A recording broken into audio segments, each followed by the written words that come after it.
What if almost everything you've been told about the afterlife is only one answer to a question that humanity has been asking for thousands of years?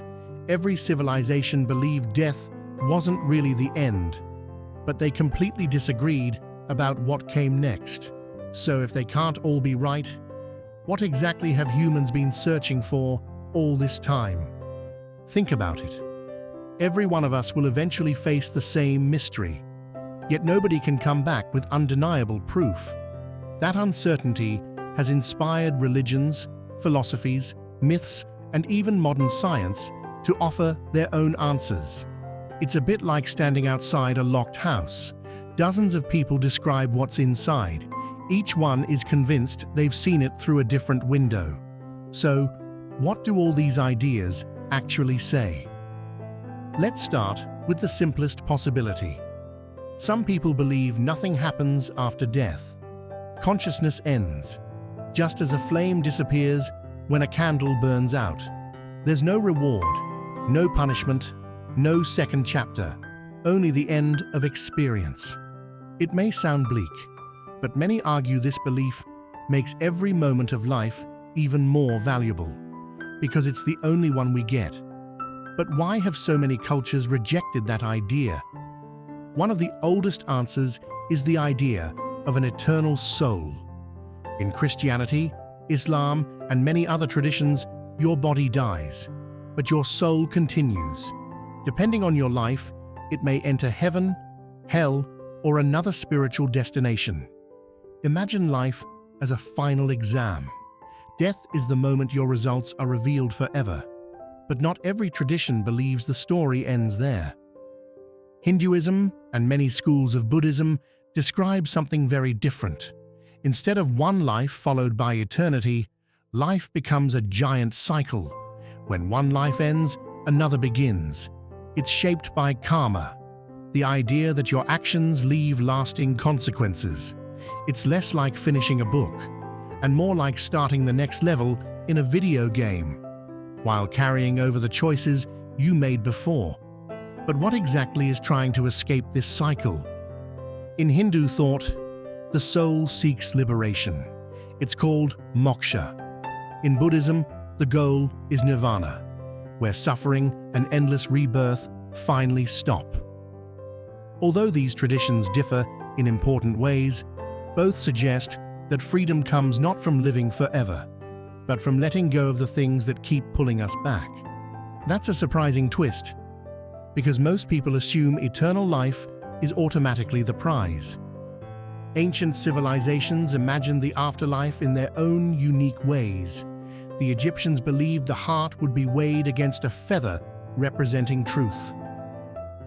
The Greeks pictured souls crossing the river Styx into the underworld. The Norse imagined fallen warriors entering Valhalla to prepare for one final battle. Different stories, different symbols, but notice the pattern. Death wasn't random. It was a doorway. Some traditions don't focus on places at all. Instead, they emphasize becoming one with the universe, or returning to a greater source. Imagine a single wave rising from the ocean.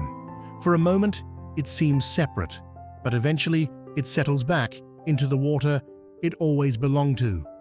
Maybe individual identity isn't the destination. Maybe unity is. Modern ideas have added even more possibilities. Some scientists explore near-death experiences. People report tunnels of light, life reviews, or encounters with loved ones. Others argue these experiences come from the brain under extreme stress, rather than evidence of another world. The truth is, fascinating stories exist, but no scientific experiment has yet confirmed what happens after death, and that uncertainty changes the conversation completely. Then there are theories that sound like science fiction. Some philosophers wonder if we're living inside a simulation. If that's true, death might simply mean leaving one program for another. Others imagine future technology preserving consciousness digitally. It's like saving a computer file before shutting the machine down. Whether these ideas are realistic remains unknown, but they show that humans never stop searching for answers. Here's the part most people never notice. These afterlife theories aren't only trying to explain death, they're trying to explain how we should live. Heaven encourages moral choices. Reincarnation teaches responsibility across lifetimes. Nirvana points toward inner peace.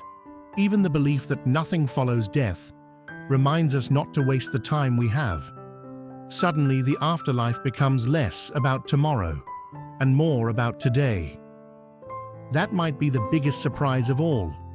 Across thousands of years and countless cultures, people reached different conclusions about what happens after death, but many arrived at a remarkably similar message about life. Be kind, seek truth, grow as a person. Maybe the greatest mystery isn't what comes after death. Maybe it's why so many different paths point toward becoming better while we're still here. So, every afterlife theory offers a different map, but they all begin with the same question that every human eventually asks: whether death is an ending, a beginning, or something beyond imagination. The choices you make today are the one part of the journey you can actually control. And maybe that's the answer worth remembering.